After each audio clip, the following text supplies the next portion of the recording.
네, 할렐루야. 우리 사랑하는 성도님들, 우리는 지금 누가복음 15장을 묵상하고 있습니다.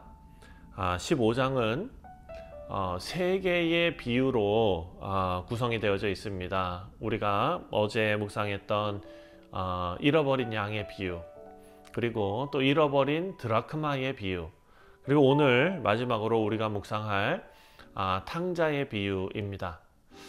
자, 예수님은 이 비유들을 통해서 하나님께서 잃어버린 자들, 죄인들을 어떻게 대하시는지 비유를 통해 설명하십니다. 오늘의 비유는 단순히 어떤 한 아들이 집을 나갔다가 다시 돌아오는 그 이야기로 끝나는 것이 아니라 이 속에 담겨져 있는 하나님의 마음, 그리고 또 우리의 본성이 어디까지 타락했는가, 또한 하나님의 은혜에 대한 우리의 응답을 우리가 깊이 있게 알 수 있는 본문이 바로 오늘 본문입니다. 그래서 오늘 이 비유를 통해서 죄는 하나님을 떠나는 것이다 라는 것을 우리가 깨닫고, 또 하나님은 택하신 자가 회개하고 돌아오도록 끝까지 기다리시며 은혜로 맞아주신다 라는 것을 오늘 본문이 말씀할 것입니다. 그리고 또 자비의 은혜를 받은 자는 다른 사람의 회복을 기뻐해야 한다라는 것도 이 비유가 가지고 있는 영적 교훈입니다. 먼저 11절부터 16절까지를 보면 그 탕자가 아버지를 떠나는 그런 말씀이 나옵니다. 그 중에 11절과 12절 말씀을 읽겠습니다.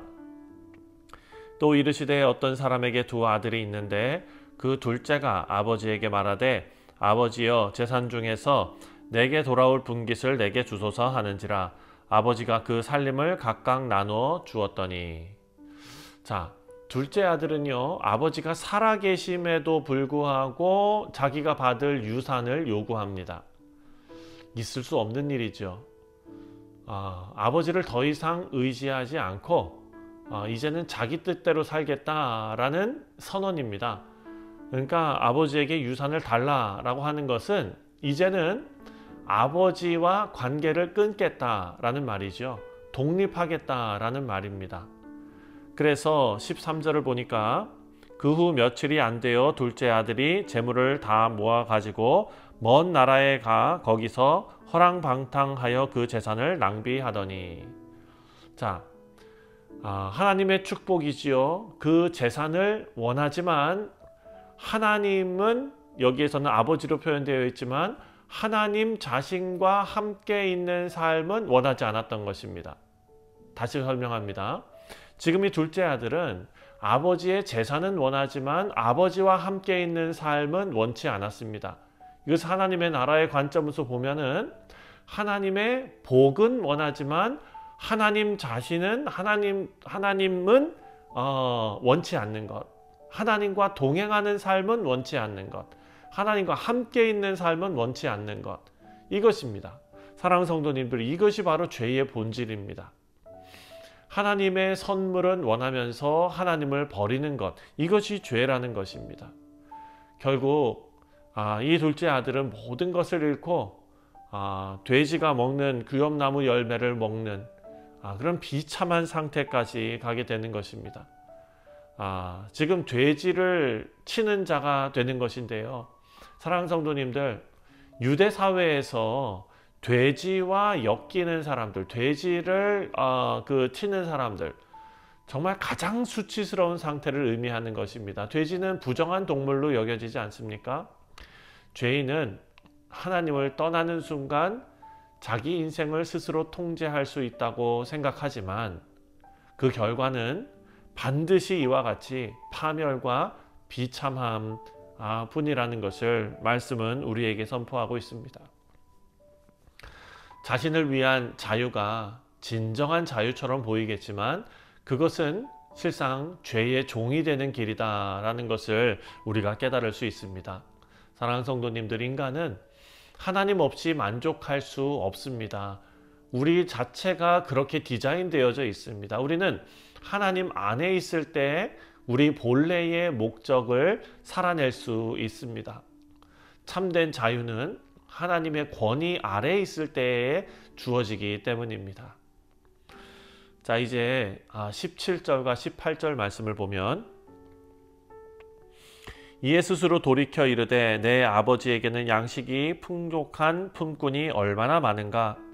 나는 여기서 주려 죽는구나. 내가 일어나 아버지께 가서 이르기를, 아버지여, 내가 하늘과 아버지께 죄를 지었사오니. 자, 이제 탕자가 모든 것 다 잃어버리고 자신의 죄를 깨닫습니다. 그리고 돌아가야 할 곳이 아버지의 집이다 라는 것을 스스로 깨닫게 됩니다. 이 탕자는 지금 상황이 힘들어서 돌아간 것이 아니라 자신이 하나님 앞에 죄를 지었음을 인정하는 그런 참된 회개를 보이고 있습니다. 20절에 이에 일어나서 아버지께로 돌아가니라. 아직도 거리가 먼데 아버지가 그를 보고 측은히 여겨 달려가 목을 안고 입을 맞추니. 감동적인 장면이죠. 이것이 바로 하나님의 긍휼하신 마음입니다. 아버지는 그 탕자를 찾으러 나섰고 먼 거리에서도 그 아들을 알아보고 달려가서 안아줍니다. 하나님의 주권적인 은혜와 사랑을 이 장면이 지금 상징적으로 보여주고 있는 것입니다. 24절에 이 내 아들은 죽었다가 다시 살아났으며 내가 잃었다가 다시 얻었노라 하니 그들이 즐거워하더라. 자, 여기서 죽었다가 다시 살아났다라는 표현이 나옵니다. 사랑하는 성도님들, 이것은 바로 회개의 은혜를 나타내는 것입니다. 하나님은 죽어있던 자를 다시 살리시는 분이시기 때문입니다.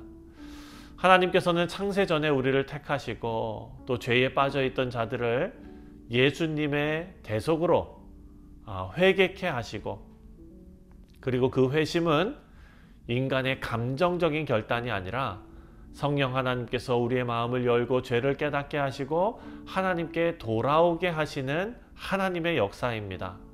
이것을 오늘 본문이 우리에게 알려주고 있습니다. 이제 마지막으로 25절부터 32절까지 말씀을 보면 은혜 받은 자가 어떻게 다른 사람의 회복을 기뻐해야 하는가, 이것을 생각하게 합니다. 마다들의 이야기가 나오지요. 마다들은 겉으로 보기에는 충성스러운 아들이었습니다. 그 마음에는 자기의 의, 그리고 비교의식, 또 형제에 대한 분노, 은혜에 대한 오해가 있었던 사람이 바로 첫째 아들이죠. 첫째 아들이 이렇게 말합니다. 29절입니다. 아버지께 대답하여 이르되 내가 여러 해 아버지를 섬겨 명을 어김이 없거늘 내게는 염소 새끼라도 주어 나와 내 벗으로 즐기게 하신 일이 없더니. 불평합니다. 마다들은 지금 자신의 공로를 내세우고 있습니다.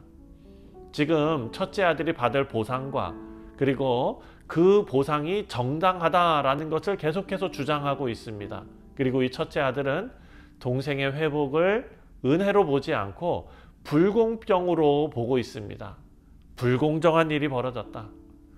은혜는 머릿속에 다 사라지고 있을 수 없는 일이 벌어졌다. 이렇게 말하는 것입니다. 하지만 32절에 아버지는 이렇게 말합니다. 이 내 동생은 죽었다가 살아났으며 내가 잃었다가 얻었기로 우리가 즐거워하고 기뻐하는 것이 마땅하다 하니라. 사랑하는 성도님들, 마다들의 이 입장은 율법적인 신앙, 자기의 행위로 하나님 앞에 인정받으려는 그런 모습의 전형적인 모습이지요. 하지만 우리에게 주어진 복음은 다릅니다. 우리에게 값없이 주어지는 하나님의 은혜가 바로 복음이고, 우리는 누구도 스스로 자랑할 수 없게 만드는 것이 바로 복음입니다.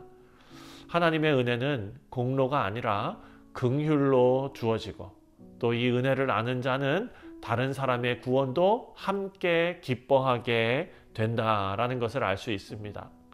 사랑하는 성도님들, 말씀을 맺습니다. 오늘 우리가 묵상한 이 탕자의 비유를 통해서 세 가지를 생각했습니다. 죄라는 것은 하나님을 떠나서 자기를 주인 삼는 삶이다 라는 것이죠. 둘째 아들이 탕자가 떠날 때 아버지 재산만 바라고 아버지를 버렸던 것처럼 우리가 하나님을 통하여 얻을 복에만 관심이 있고 정작 하나님과 동행하고 하나님과 시간을 보내고 하나님 안에서 거룩한 교제를 나누는 것에는 관심이 없는 모습. 죄는 하나님을 떠나 자기를 스스로 주인 삼는 것이다 라는 것을 우리에게 알려줍니다. 두 번째로 하나님은 택하신 자를 끝까지 찾으셔서 회개하도록 이끄시고 또 버선발로 나가서 은혜로 안아주시는 것처럼 우리를 은혜로 맞아주신다라는 것을 우리가 알 수 있습니다. 마지막으로 우리는 그 하나님의 은혜를 깨닫고 다른 사람의 회복을 불공평으로 보는 것이 아니라 그 회복을 기뻐하며 긍휼히 여기는 자가 되어야 한다라는 것을 배울 수 있습니다. 이 비유의 주인공은 사실 탕자도 아니고 맏아들도 아닙니다. 진정한 주인공은 끝까지 기다리시고 또 멀리까지 달려가시고 또 그럼에도 불구하고 품어주시는 아버지가 진정한 주인공입니다. 오늘 아침에 하나님의 이 잃어버린 자를 향한 그 절절한 사랑을 우리가 마음에 품고 하나님의 품은 여전히 열려있고 그 은혜가 여전히 충분하다는 것을 믿으시고 오늘 하루도 하나님 앞에 충성스러운 일꾼으로 세워지는 우리 모두가 되시기를 주님의 이름으로 축원드립니다. 기도하겠습니다.